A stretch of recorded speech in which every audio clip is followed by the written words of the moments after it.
The second problem with stimulus or stimuli in general is in the United States of America is that they add to our already overwhelming, monstrous national debt. Because we have to get this money from somewhere. Debt, deficits. Let's go back and talk about a few economics terms here. What is a deficit and what is a national debt? So the government, let's talk about deficit first. The government takes in a certain amount of money. I'm going to look in just a minute at the 2019 intake of the federal government and its spending. But the government brings in money, just like you make money, they bring in money in terms of, generally through tax revenue. And that's what they take in. But then what they spend is a different thing altogether. The difference between what they spend and what they make, assuming that they spend more than they make, is called a deficit. And a deficit is just how much you're in the hole. If you make $1,000 a month and you spend $1,200 a month and you're $200 in the hole, your deficit is $200. That accumulation of those yearly deficits is the national debt. So the deficit is a yearly thing about how much we're short, but when you pile up all those yearly shortages, you end up with a total debt. So the deficit is how much we go in the hole each year, and the national debt is the accumulation of all those deficits over the course of many years. How far in debt are we? The question. Let's get into this now and look at this. This is staggering. The overall national debt, today it is $24 trillion right now as we sit here and talk. That's 24,000 billion in the hole, if you can even get your mind around that amount of money.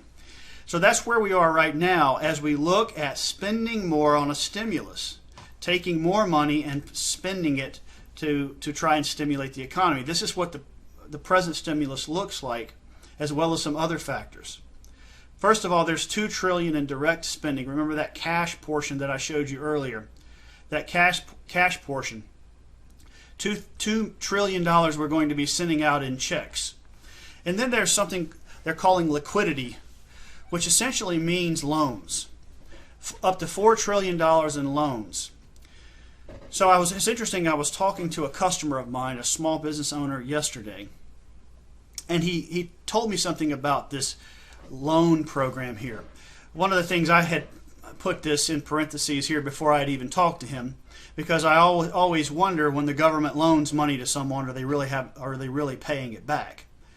So I was talking to him. He's a small business owner, and he said the part of the stimulus working through the Small Business Administration is to make loans to small businesses to cover the cost of their employees' labor, their hourly wages, their 401k, their benefits, their health insurance, all of that for up to 8 weeks, which sounds great, but here's the kicker.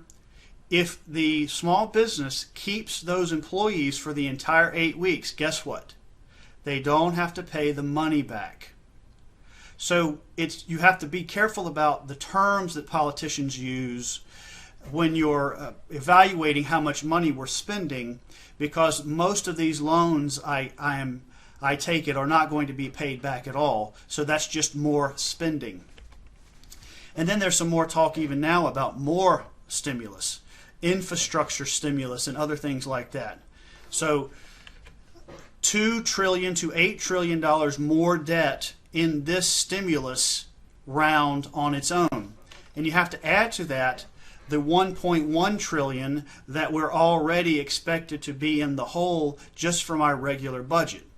So when you add all of that up, you end up with $27 to $33 trillion in debt by the end of the year.